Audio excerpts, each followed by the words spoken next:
Good morning, everyone. Good morning and happy Wednesday to you. Thanks for being on time. We have an awesome day planned with a large variety of things to look at and to learn, and we're very excited to offer that variety to you. Before we get into our program, though, I would like to introduce you to somebody very important who has just provided breakfast for us, and it's Nicole Ruschel.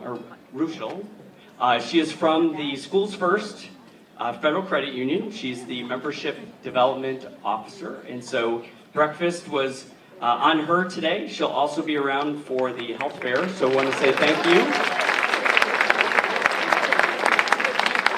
And I also wanted to just give her a few minutes to introduce herself and tell her a little bit about the services from her credit union. Good morning.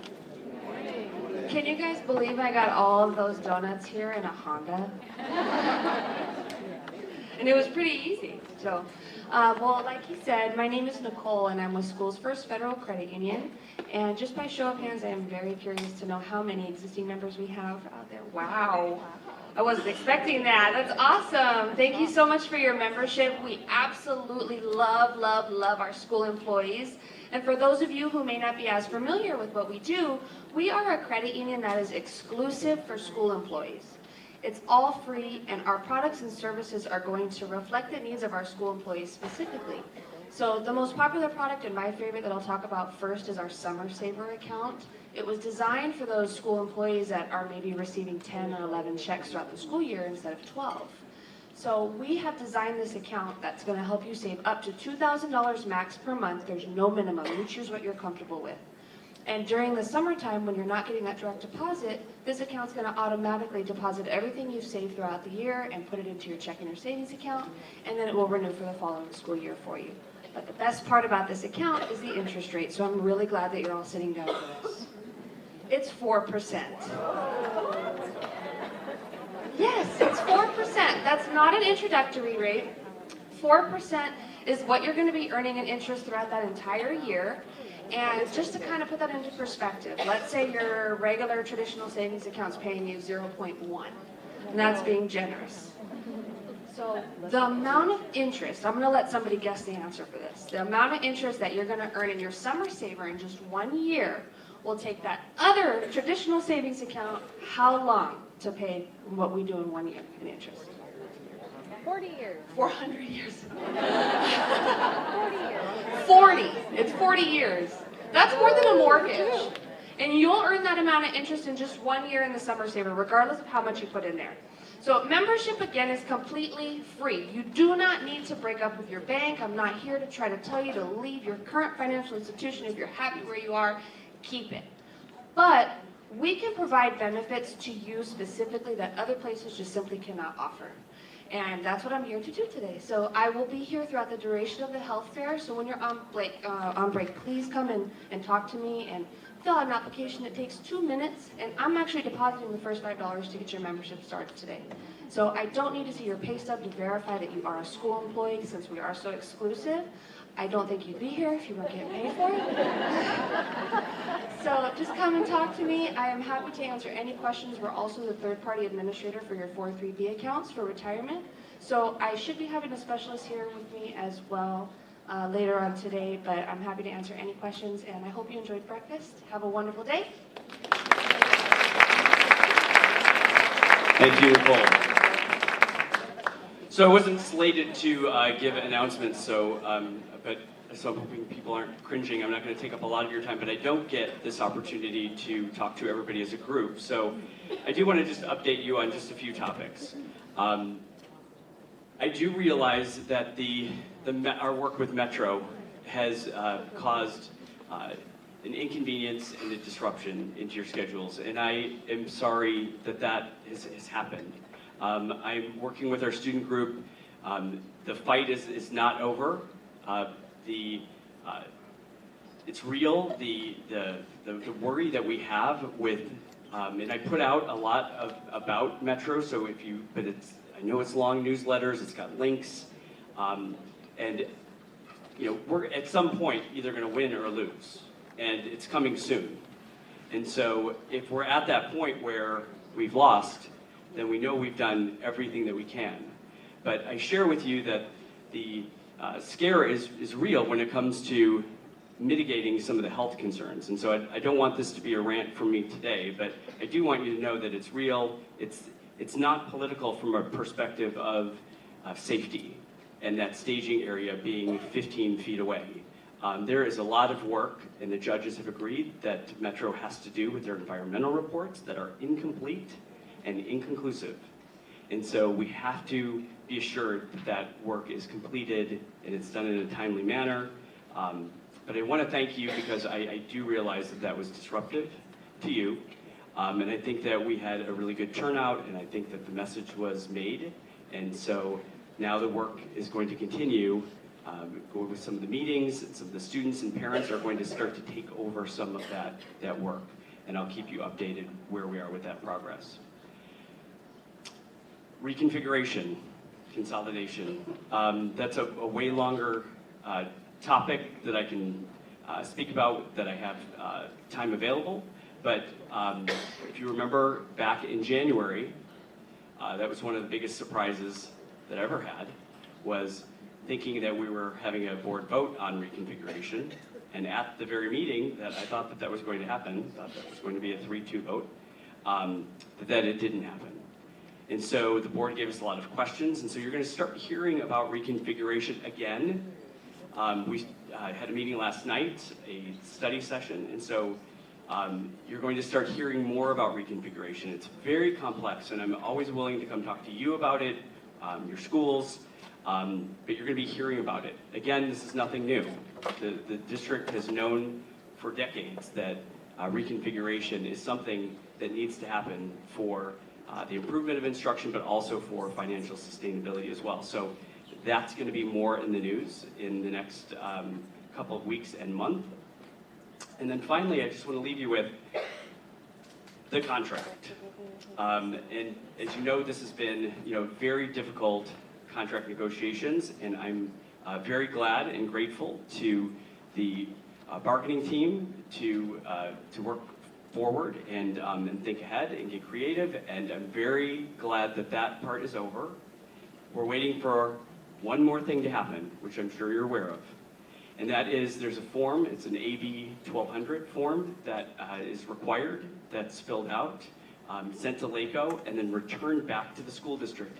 And essentially this form is a review by LACO that we have reviewed the tentative agreement, and we understand how the district's going to pay for it. So that's going to be coming any day now. We should be getting that. And the board has to have that in their hands, that review from LACO, and then they will be then voting on our contracts. And so they're ready to do it.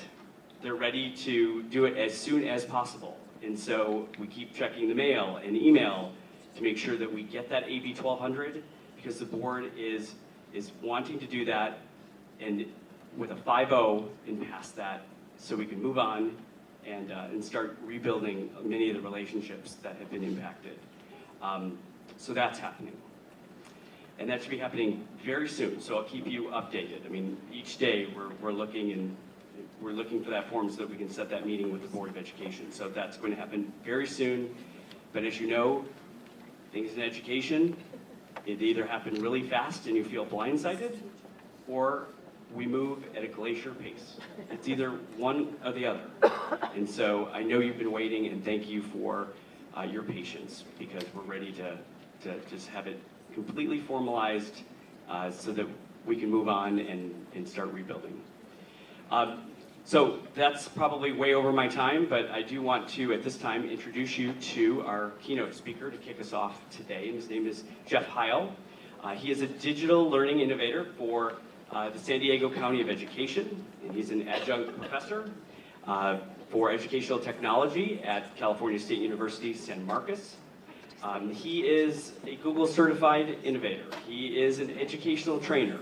I had an opportunity to speak with him just a little bit this morning, and he has an incredible passion for learning and technology and that integration piece. And he has had a ton of awards, and I'm sure he'll go into that. He's had incredible experiences working with students from all over the place, from homeless students to affluent students to just ensuring that teachers, no matter what classroom you're in, that you have the tools that you need for progressive learning with our students. So I would like to turn it over to Jeff Heil. Please welcome him with me.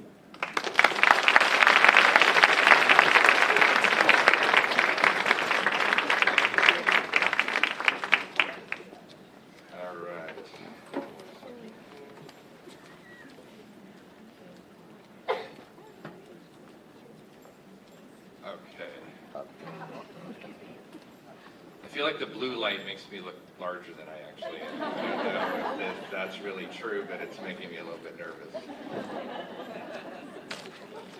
But I love this like intimate setting. This is really, really cool. So thanks for having me. I came all the way from San Diego, so it took me, I did not drive this morning or I was not going to deal with that. But you're probably wondering why I would come talk to you with this as a title of my keynote. And hopefully by the end of our time together, you'll understand where I'm coming from. But I very specifically wanted to choose a provocative title to sort of get you thinking and asking, because as educators, I've been an educator for over 20 years, and I take my job very, very seriously, and I take the successes and the failures, just as hard and just as great as the rest of you do. So I think as we look at some of the problems that we have in education, we have to question everything. And so that's what we're going to do for the next 40 minutes. This is me. I am pretty much jheil65 across all social media. So if you use the Twitters or if you use the Grams, you can find me there. If you are using the Twitters or the Grams, there is a hashtag for you all, which is the BHUSD collab. And there is also a Flipgrid, I believe, that Lisa told me. Hopefully she didn't set me up here. But there is a Flipgrid where you can share something that you've learned throughout the day today. So you can take a picture of this if you want. I think they'll be posted around and people will be sharing those as well. But if you're not using social media and you're really considering it, this is kind of a message to the younger folks in the audience, that as you start to develop an identity on social media, if you're going to participate, you kind of want to find a username that can stick with you, sort of a handle that you could use across all social media.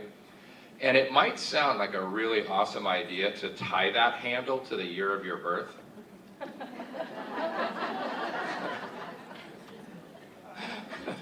But I'm here to tell you, like 20 years later, that perhaps you could go with the day of your birth. I could have just as easily been jheil22 and it all would have been right.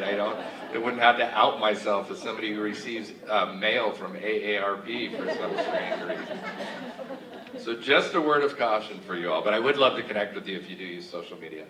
I do live in San Diego, which doesn't make you nearly as jealous as when I'm in like the Midwest and things like that. So I live in Ocean Beach, which is pretty much the intersection, I think, of like Lost Souls and Dreamers, if you know anything about San Diego. So it's a pretty cool place to live.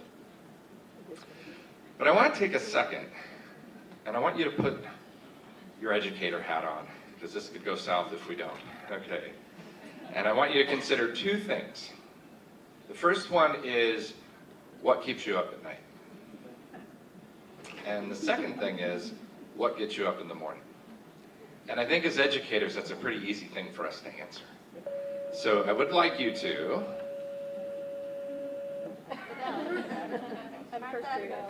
Is that a Bob scare? I'm a little bit... Do we have to cover? Duck and cover? All right. I would like you to find a neighbor and share these two thoughts. What keeps you up at night as an educator, and what gets you up in the morning, okay? Does everybody got the idea? All right, and go.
All right, if you could wrap up the conversation.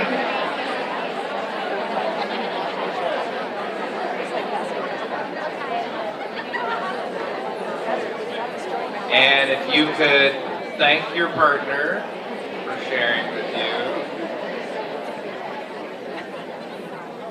Now, I am not entirely sure what gets you up in the morning besides coffee, but I am fairly certain that the majority of us, what keeps us awake at night is the name of a student that we have often. How many of you said that that's what keeps you awake at night? Like a student that you just can't stop? Not as many as I thought. Okay, well, parents. Okay, parents. Who said parents? All right. All right, very interesting. But I think, well, parents of our kids. But I love when we start. Educators have such good stories, and I would love to go into more detail about. All of us have an educator story too. Like, why are you a teacher? And it was either a teacher or a relative or something. I mean, there's very interesting stories as educators. But what keeps you awake at night is something I think is very particular to us. And if I were to ask you 20, 30 years ago, maybe 40, in my case, right? What did you want to be when you were young? Do you remember what you wanted to be? How many of you wanted to be teachers? This is another pretty awesome thing. It's a tribe that we belong to, and I think it's something that chooses us. But I'm not the first person to ask what you wanted to be when you were young. It was this guy. So let's take a listen. What did you want to be when you were young? When I was a kid, I wanted to be John Lennon. Carl, don't be a goof. I'm trying to make a serious point here. Carl, I've been teaching for 22 years. And each year, these kids get more and more arrogant. Man, come on, Vern. The kids haven't changed. You have. You took a teaching position because you thought it'd be fun, right? Thought you could have summer vacations on? And then you found out it was actually work. Well, these kids turned on me. I think I'm a big joke. Come on. Listen, Vern, if you were 16, what would you think of you, huh? Hey, Carl, you think I give one rat's ass what these kids think of me? Yes, I do. You think about this. When you get old, these kids, when I get old, they're going to be running the country. Yeah. Now, this is the thought that wakes me up. That when I get older, these kids are going to take care of me. I wouldn't count on it.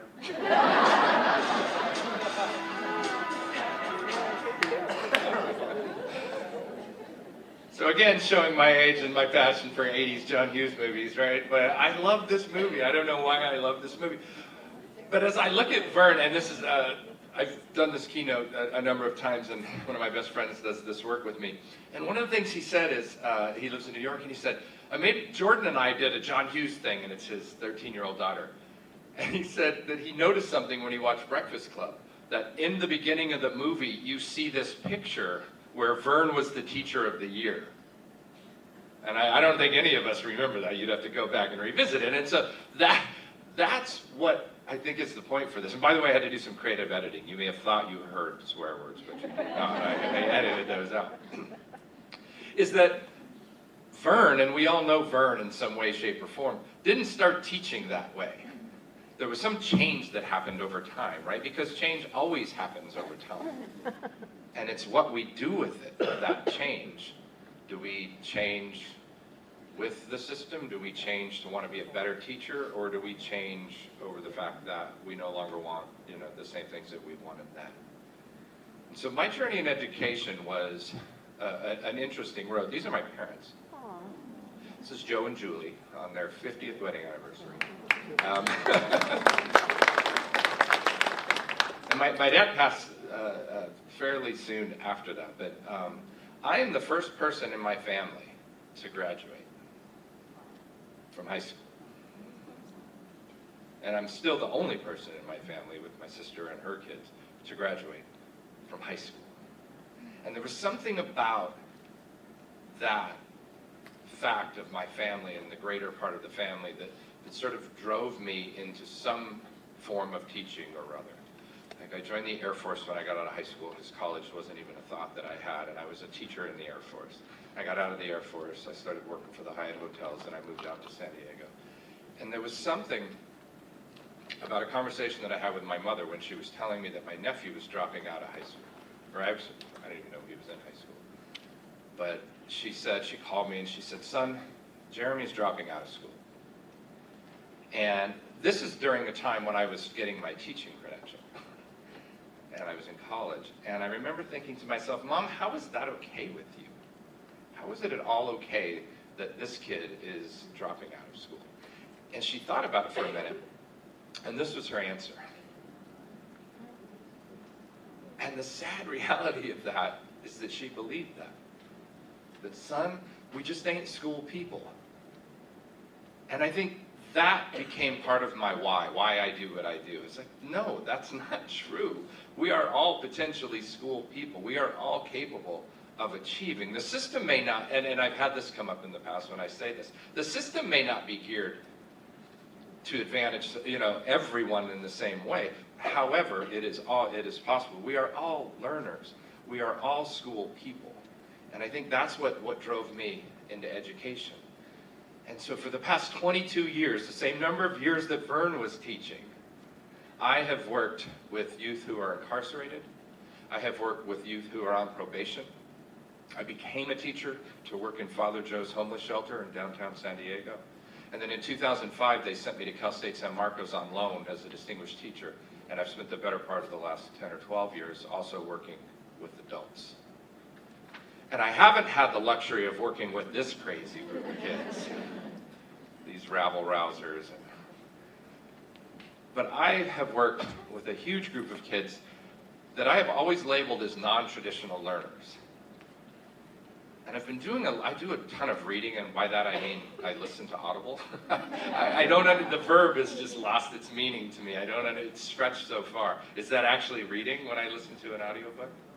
Yeah. It is. I don't know. Yeah, I mean, it's fluid right now. It's an interesting, anyway, I listen to a lot of books. And one of the most interesting books that I've listened to recently was a book by a man named Todd Rose, and it's called The End of Average. And it's an amazing, amazing book. And he essentially makes the case that there's no such thing as average. We are all unique individuals. So the idea that I say that I've worked with non-traditional learners, to me, it speaks more about their life experiences than it does about them as learners. And I think every one of us is, in a sense, a non-traditional learner. But I have worked with some kids that have come to class with trauma every day, some kids that didn't know, where their next meal was coming from. But you also work with kids that come to school with baggage and with trauma. It just looks differently. And whenever you work with kids, you work with trauma. And whenever you work with kids that have trauma, you absorb that trauma. That's what teachers do. And you develop this vicarious trauma or this secondary trauma through the kids, and you may not even know that that's happening. And so my plea to you, which is the same plea I give myself every day, is our self-care is one of the most important things we could do for our kids. It's so important that you take care of yourself. Because if you don't, you're not going to become the rock that kid needs in the classroom. And over the course of the 20 plus years that I've been in education, I've developed this as my mission statement. And it's based on my experiences. Because all I've ever known are kids that were square pegs in round holes. Until I started working with adults. But I wanted to work with those adults that said, my kids were visually, it was very obvious that perhaps what their situations were. You may work with kids that come, your trauma is different. It might be about test scores. It might be about getting into a certain college. It might be about whatever it is, but every single kid experiences this. So as we look at this, one of the things that I noticed in education, do you think that I'll achieve this in my career? Probably not, right? And so sometimes when you look at something so daunting, you don't even want to entertain it because you don't think it's possible. But what if I were to change one word, just one word of this mission statement?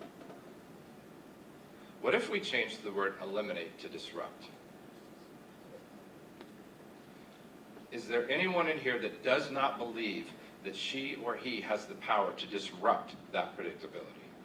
Because we don't have any control about what happens outside of our classroom necessarily, but we have a whole lot of control about what happens inside of our classrooms.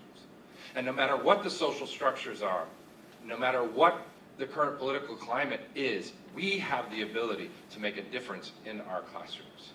And so just one shift from eliminate to disrupt, I think, can be the catalyst to action for those of us that may not have felt that we were capable of doing anything.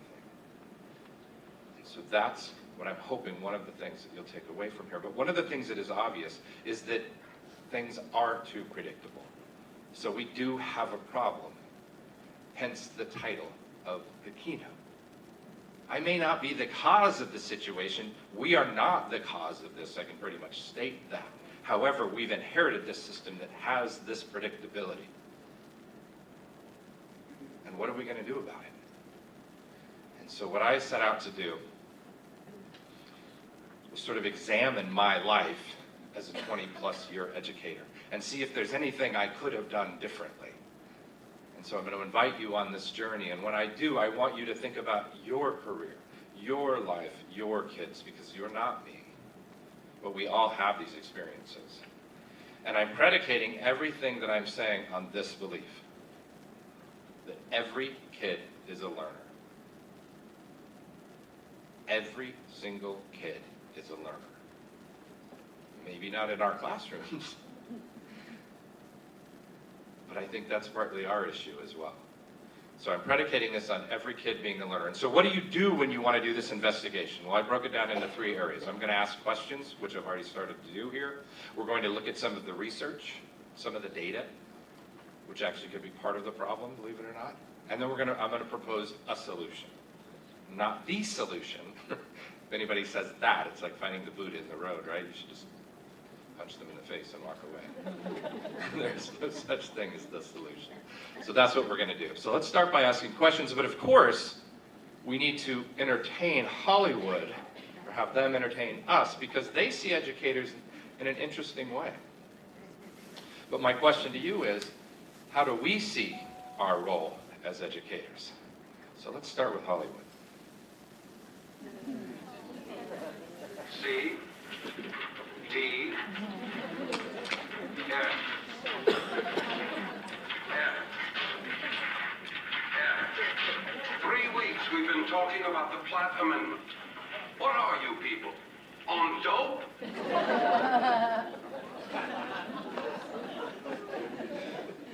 Now, see, I have a personal connection to this movie because when I was like 16 years old, I remember seeing Cameron Crowe being interviewed on Johnny Carson about the book he had written, Fast Times at Ridgemont High, which it was in San Diego, Claremont High School, yeah. So, and Cameron Crowe's from San Diego, so I have a big connection to that. But what about this teacher?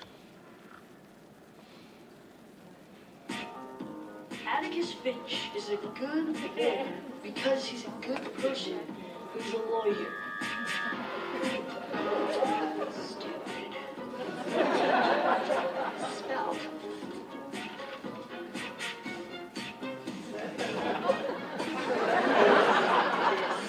English.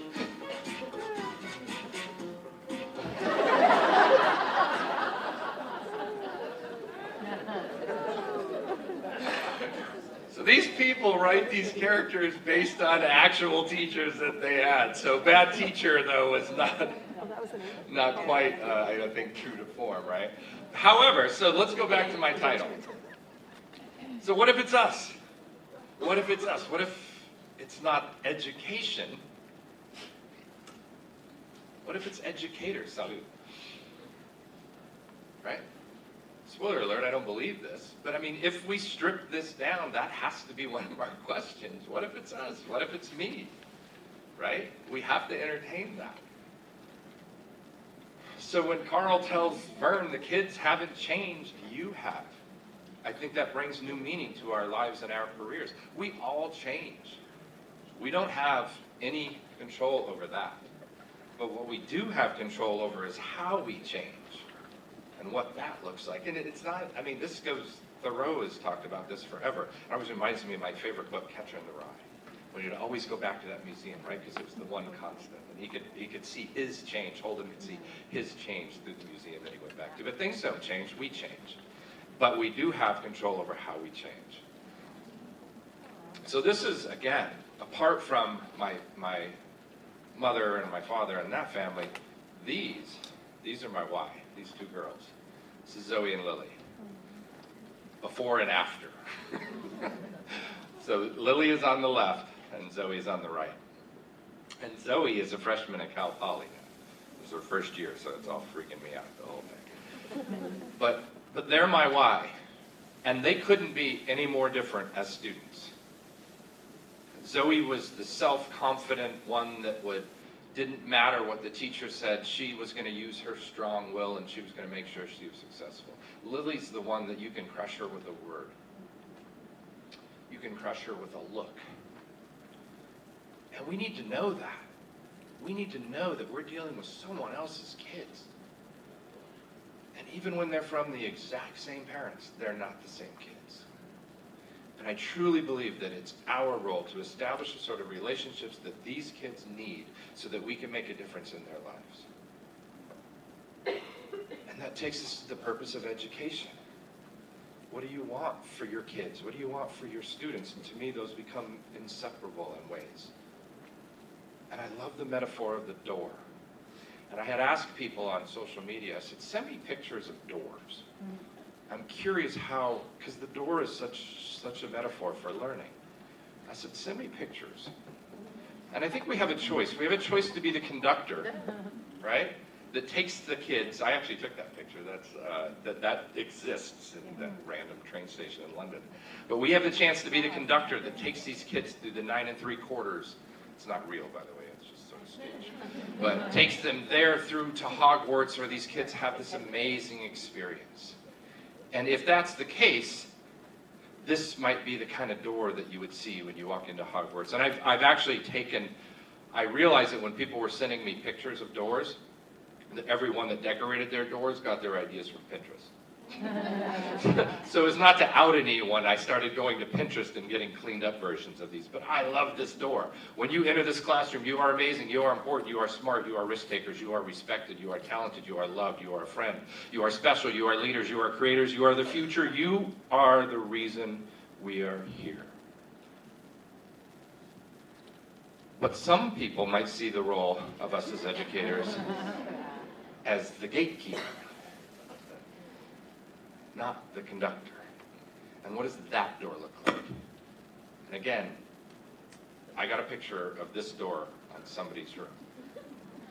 And it was found, as I searched for it, on Pinterest under motivation. And so I'm just curious if you feel the same way.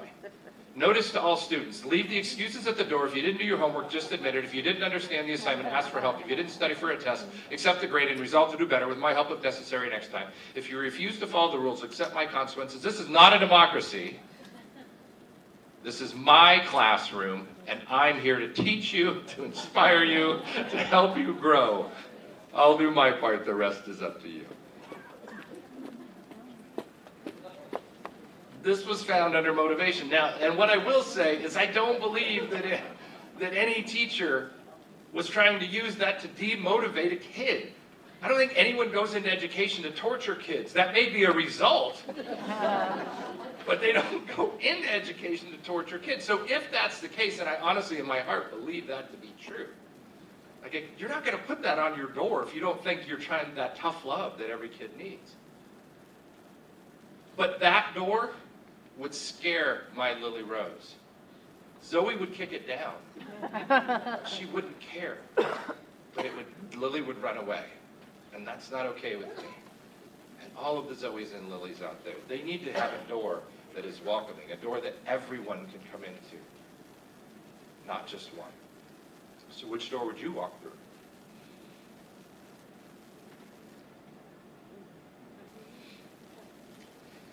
So when you think about what the magic bullet is, unfortunately, you need to know that it's not technology. I'm not saying technology is not an amazing amplifier of student learning, not an amazing tool to use to actually create equity, but it's not the real difference maker. You're the real difference maker. Each and every one of you, it's the relationships that you develop with those kids. And again, this was actually a thing that I read. Linda Darlin Hammonds just published a report on the whole child and all of the data from brain research and everything that they've put into that is saying that the relationships between student and teacher, student and adult are the most important things in education. And so we can disrupt that pattern. We can leverage the technology and we can leverage those relationships to disrupt the pattern of who succeeds and fails. So let's take a look at the research. What if, imagine this, what if the problem were the data? We are so data-driven. And that's okay.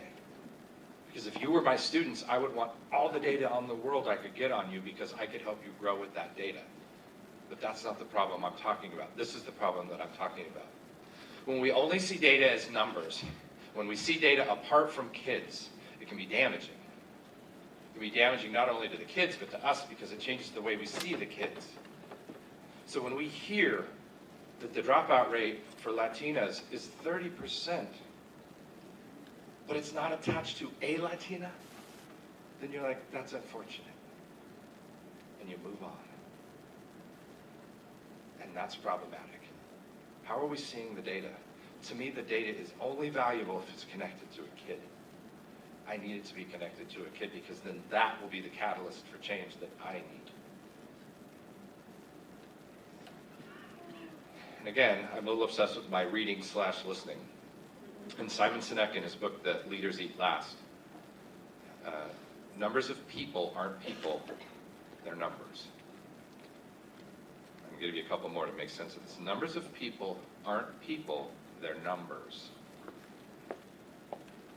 And then Todd Rose in The End of Average, when he states that the law of large numbers, always true in general, always false in particular. And let me give you an example of what that means. How many of you in the room, it's a two-part question, are both married and have parents who are married? Raise your hand. Probably quite a few of you, okay. So you see the group here that are both married and have parents who are married. So the question is, based on the data, do you need to get a divorce to save your parents' marriage? Well, the divorce rate is 50% in this country. So one of you two is going to get divorced.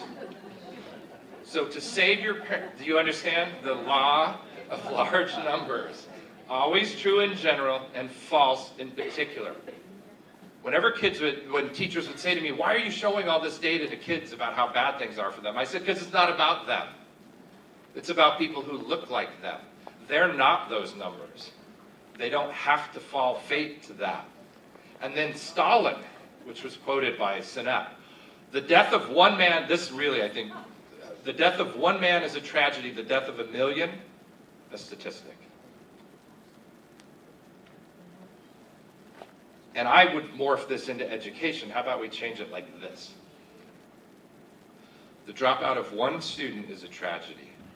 The dropout of a million is a statistic. That's what we're up against. That, to me, is the problem with data. And so I went a little bit deeper. So I've been teaching 22 years, and I wanted to know, with these achievement / not even fair to call them achievement gaps, or education gaps that occur, has anything changed in my 22 years of education? So if you wanted to do, this is an actual cool place, the nationsreportcard.gov, you can pull all this really interesting data. And so I dove in. I want to show you a couple things. If you look at the top, these are really, really ugly slides.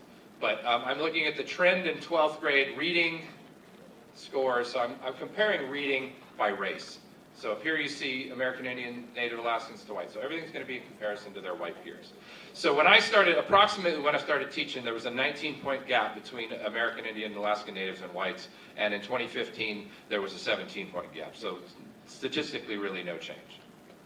When we do the same thing comparing Hispanics to whites, I started teaching in 1996, 2015, one point change. Statistically, no change. When we start looking at African Americans versus white, what do you notice about that? We're going backward.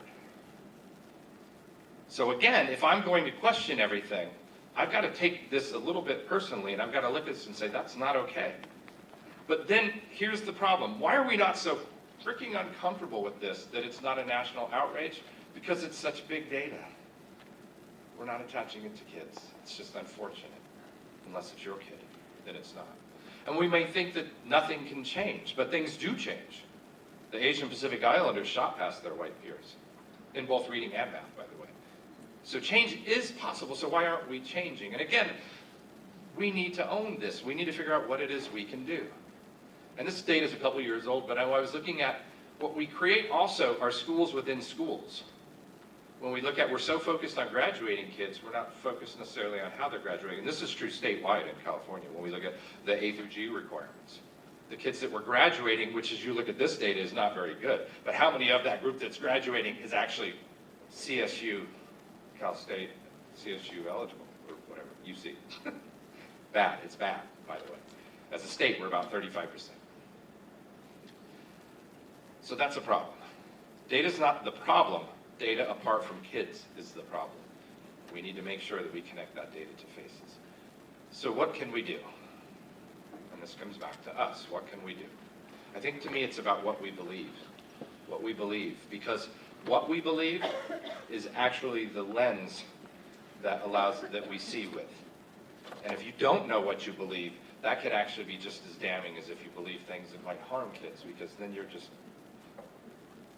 destined to inaction or inactivity. So when I think about the definition of core beliefs, I really, really like this. And it really speaks to me on multiple levels. It's the essence of how we see ourselves, but it's so much more than that. It's how we see other people, the world, and the future. So that if I believe that every kid is a learner, and I believe that every child has the capacity for success, that's going to change the way I teach. And there's data that shows that in large numbers. The teacher attitude towards student achievement, teachers' perceptions actually have an impact on student achievement. So this is something we can control. What do you believe? Get a handle on your core beliefs. Put them on your wall. Let that be something that you look at every day that helps drive you when things get so ridiculously hard, because they get hard. But it's the core beliefs that will get you through it. It's the core beliefs that will allow you to tolerate that, and those parents. Because it's not about the parents, it's about their kids. We'll have to deal with that. So I'm going to offer you a couple dispositions for the caring educator here. And these are just my inventions here. The first one, to me the most important, was understand that language and culture are essential to every student's personal identity. Language and culture. We've done a very good job historically of taking away the language, which is attached to the culture. So when you take away the language, in a sense, you're taking away the culture. And we made that the norm. So we can unmake that the norm. And the underlying virtue to that is empathy. The second is that when you look for each student's strengths, you will find them. The opposite is true as well. But if we change our focus, if we change the way we're looking, if we look for strengths, we'll find them. And that requires trust. And lastly, is about us. We need to become serial learners. We need to never forget how hard it is to learn something, anything worth learning. We need to never forget that. Put yourself in a position to be a learner. Put yourself in a position to fail, and you will also gain the humility that you need to ensure that each kid will get your support when they fail. So let's take a look at them.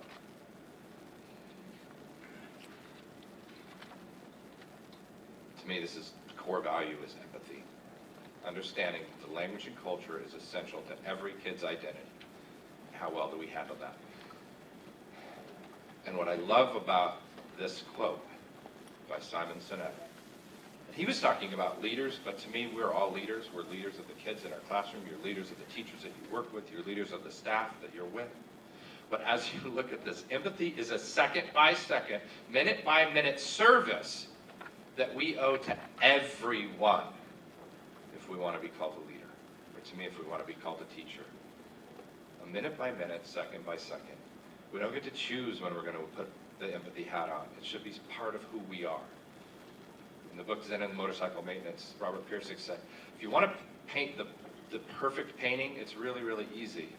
Just become perfect and paint naturally. And to me, if you want to be an empathetic person, if you want to show empathy to kids, become empathetic, and that will be natural for you. So to get respect, you have to give it. I think that's sort of a tenet in part of the macro-American culture, but let's take a look. You don't feel respected. Is that what you're saying, Ava? Well, maybe you're not. But to get respect, you have to give it. What? Why should I give my respect to you? Because you're a teacher. I don't know you. How do I know you're not a liar standing up there? How do I know you're not a bad person standing up there? I'm not just going to give you my respect because you're called a teacher. That's a whole paradigm shift. You know, I'm not going to give you my respect just because you're called a teacher. Now, we didn't cause this problem. We didn't cause these gaps, but we inherited this problem and we inherited these gaps. And so it's what we do with that. We have to recognize that, and how can we go on from there? I spent the better part of my 20 years working with kids that believed that. And I didn't take it personal. I felt like I needed to earn their respect, that I didn't come in just with the title of teacher and have automatic respect. I needed to earn it from them. Particularly when you think about the history of oppression and the history of deculturalization in this country. Let's do a tiny little history lesson. So, let's go all the way back to 1957. Does anybody recognize that group? Little Rock 9. Okay, Little Rock 9. What happened in 1957? Desegregation. High school.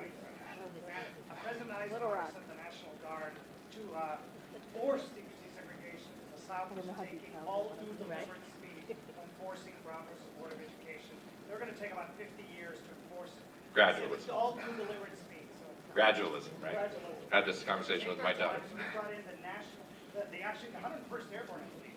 Yeah, if I'm not mistaken. Yeah. And So- the governor over promised, I do. So when was Brown versus the board? 54. 1954. This is what you need to understand. So 1957, they're thinking maybe we should test this out. So 1954, schools are desegregated nationally, but not until 1957 do they decide to try it in the South. And so they handpick a group of kids, by the way, because they knew what they were up against. And they send these kids to Little Rock High School. And I had the most amazing, humbling day back in June when I got to go speak in Little Rock. And I went to Central High School. There was a picture of that thing with my mom. I don't know if you saw it, but that was my picture of Little Rock, of Central High School. But one of the things, that's part of our history. I don't think I told you all anything that which you didn't already know, except what we don't paint in the history books is that those kids were chosen. Rosa Parks was chosen. She was not a tired black woman that didn't want to sit in the back of the bus. She was cultivated. She was an activist. But my question to you is, and you don't get to answer.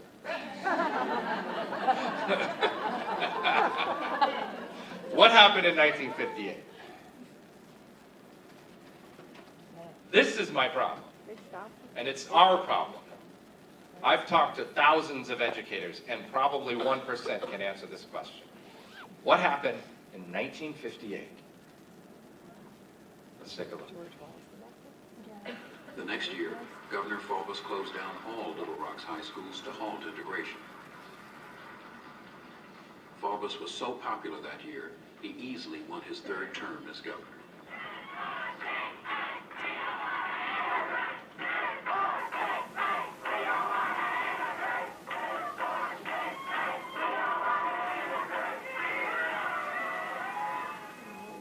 Faubus's tactic was also used in Virginia, where the governor closed down school after school.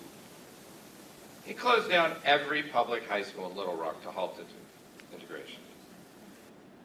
Why isn't that part of our history? To get respect, you have to give respect. We didn't respect the people who were disrespected in that situation. And I don't know that we have still. But the big problem is why don't we know that? We're teachers. Why don't we know that? Why isn't that part of our canon? Because it paints a picture that people don't want to see. We need to put a face to the data.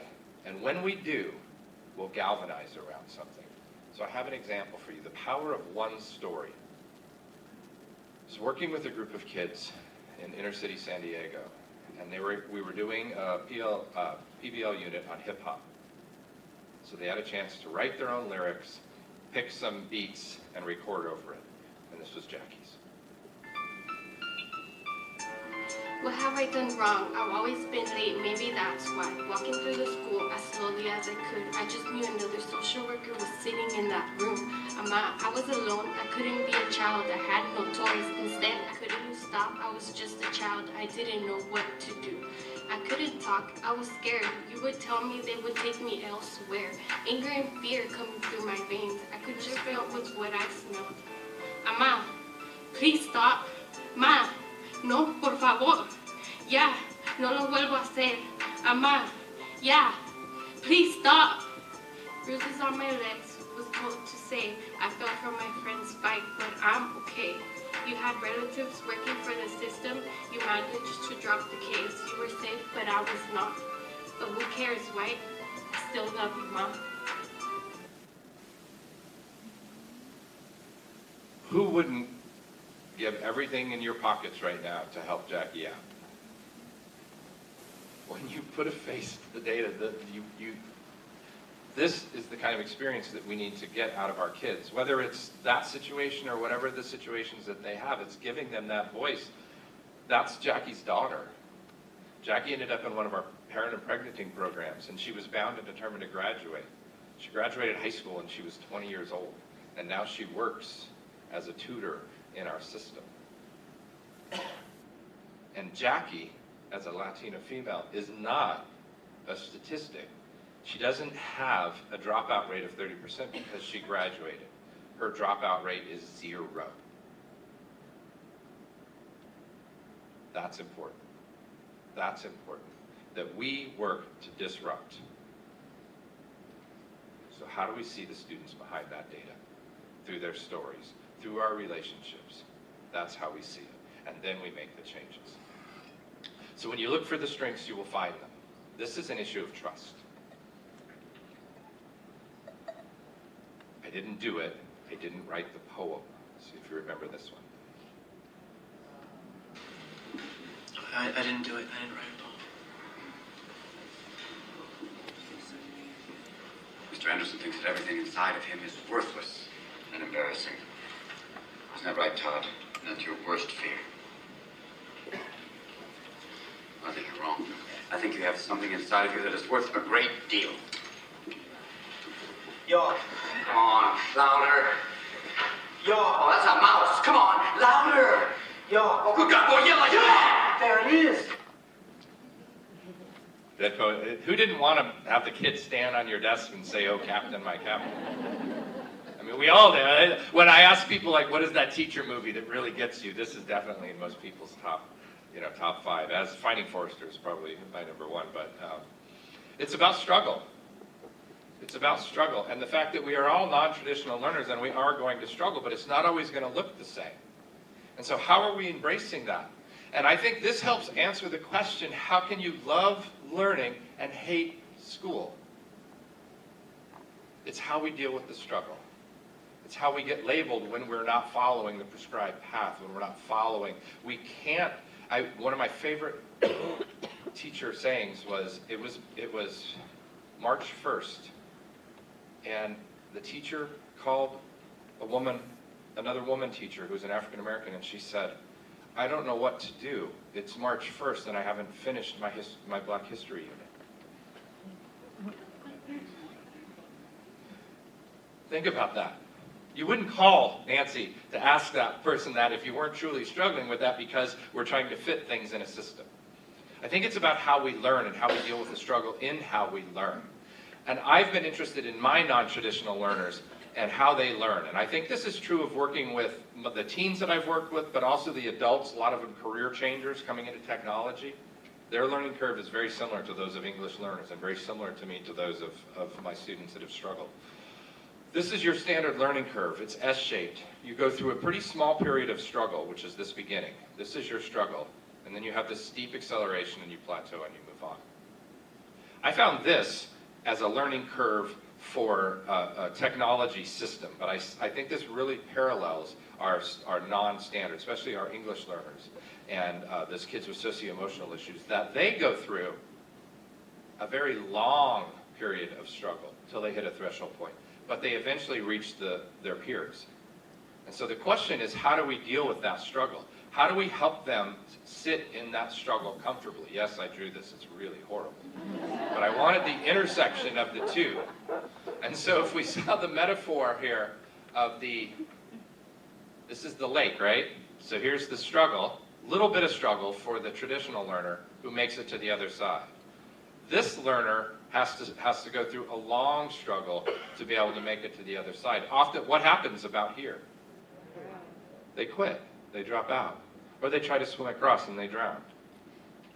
So we need to understand that. We need to understand that each kid is her own unique style of learner, and each kid needs a different amount of time, and each kid struggles differently.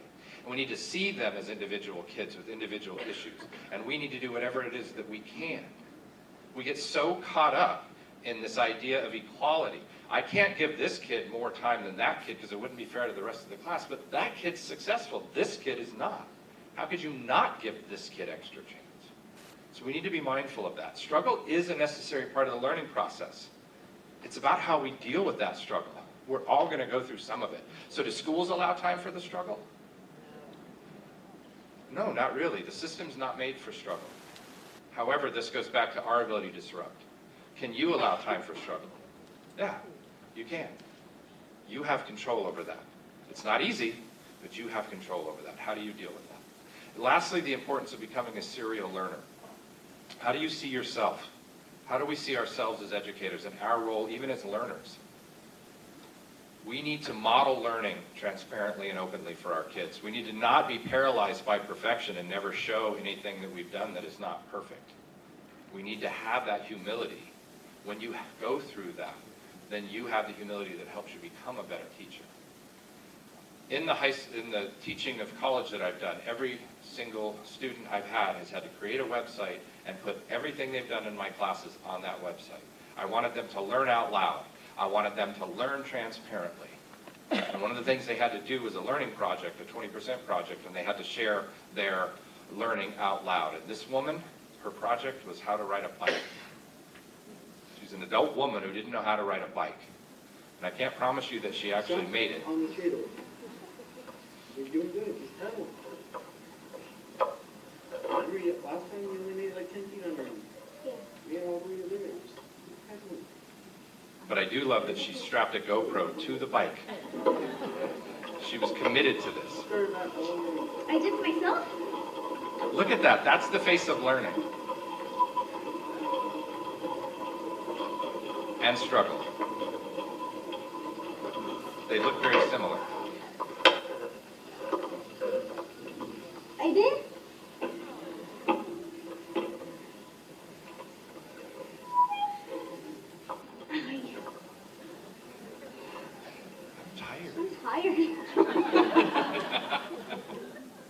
I'm sad to report that Andrea never really learned how to ride a bike. I'm thinking having your husband be your teacher, though, is like problem number one. It's problem number one. But what I love about this and what I love about her is she works with English learners. She works with middle school English learners. And I said, please show them this video. Please show them your entire process so that they can see something that is so easy for them was next to impossible for you. Everyone goes through struggle when they learn. It's not always about the same thing that they're learning. And this is where I said they put everything they do online. This woman, I'm going to run out of time here, but I've told all of these kids, I used this quote from George Siemens, and that's my Lily Rose there. So what are you doing, Lily? She said, I'm learning how to do the splits. I said, okay. But his quote is, when you learn transparently, you become a teacher. So the idea of when you put, and so think about it online, when you put yourself out there and show your learning process, you're potentially becoming someone else's teacher. That's why kids are addicted to YouTube. Where do they learn anything? YouTube. Because people aren't producing perfect videos. They're horrible videos. They're horrible videos that kids absorb because it's about learning and that process. Think about the amount of time people spend watching other people play games. It's crazy to me. But this woman is ready for the Food Network. Hi, welcome to my kitchen. I'm a student at Cal State San Marcos getting my teaching credential, and in one of our classes we were asked to do a 20-time project where we spent about 20% of our class time pursuing something that we were interested in learning about, and over that 5-week period I learned how to make cheese. I'm going to stop that. She made cheese. She made 5 different kinds of cheese. She failed making mozzarella. So for her final reflection, as she was talking you through this, she remade the mozzarella and it came out perfect. And I said, Sally, if you're not going to be a biology teacher, you've got a job on the Food Network. But the idea of when you're doing something you love, an hour feels like 5 minutes. And when you're doing something you hate, 5 minutes feels like an hour. It's how can we make learning fun for kids so that they can have the stamina that they need to be successful. Because it's not as hard as you think. And this kid, we're about to finish here, this kid was ready to just not do his final project. He said, I'll just take the C. I said, I have 2 weeks before my grades are due, you have to do it. And so he created the stop action animation. This is him as a Lego giving his final reflection. I'd like to begin my TED Talk today with a quote which somewhat frames my entire talk. So it may not be that great, but the time that he took to create Lego David and go through this, he became a learner. He became a learner who struggled. And it was in that struggle that he became a better teacher. So this summer I had the opportunity to learn a lot of different things in pursuit of an MA degree in educational leadership. If you've ever done stop action, Stop motion it's animation ridiculously is one of tedious. these things. So you're probably asking yourself, how can stop action animation help prepare an educational leader? So in creating projects, they could have done anything they wanted on that learning project. They could have made cheese, skateboards. I didn't care what they did. What I cared about is their reflection on their learning, the research that they did, and their ability to ask inquiry questions and answer them. So we took a concept that we want every kid to have and we could make it fun. And by us becoming serial learners, we gain the empathy to help kids. By us looking for strengths, we give the kids the trust that they need to be successful and the humility that we need as educators. So I think we need to re-examine our initial question. So after going through this exhaustive look at the problem, with the question of what if education were the problem, not the solution? Well, I think I don't believe that anymore. Because what if education were the solution? But more specifically, what if you are the solution? Because I believe in my heart that you are, that we are the solution. And we collectively have the power to disrupt the predictability of who succeeds and fails in schools. That's something that we have control over. So as you go through today, think about that kid that keeps you up at night, or that kid's parents, and their drone hovering over your classroom. And make it happen. Thank you so much. I really appreciate it. I think you have to run off to 2 minutes. So sessions are starting at 9:45, which is in 2 minutes. They might start at 9:47. It is. All those classes. Okay, everyone, you're going up the hill to the bungalows. That's where the learning will happen today. So where are you going now? Math training. I didn't even recognize you when y'all. Excuse me. Thank you. Where are the villages? Are the people there? They dance? Go left. Are there bathrooms in the village? Up the street. That's awesome. We made it. Thank you. You're all every day. And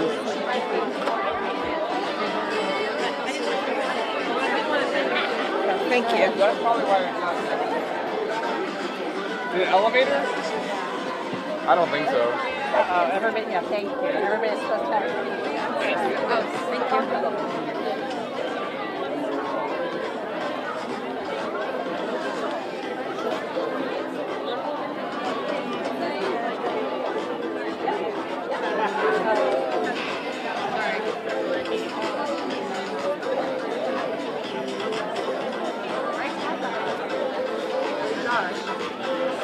Oh, hey.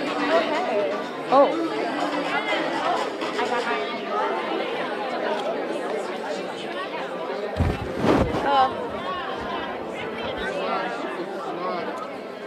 Going to be in the bungalow. Okay? She's got really long legs. I also mostly like Dave Roberts, but him taking out How are you?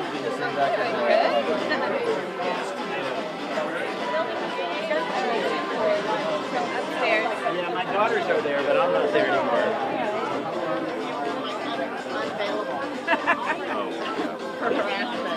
I've been harassed already. So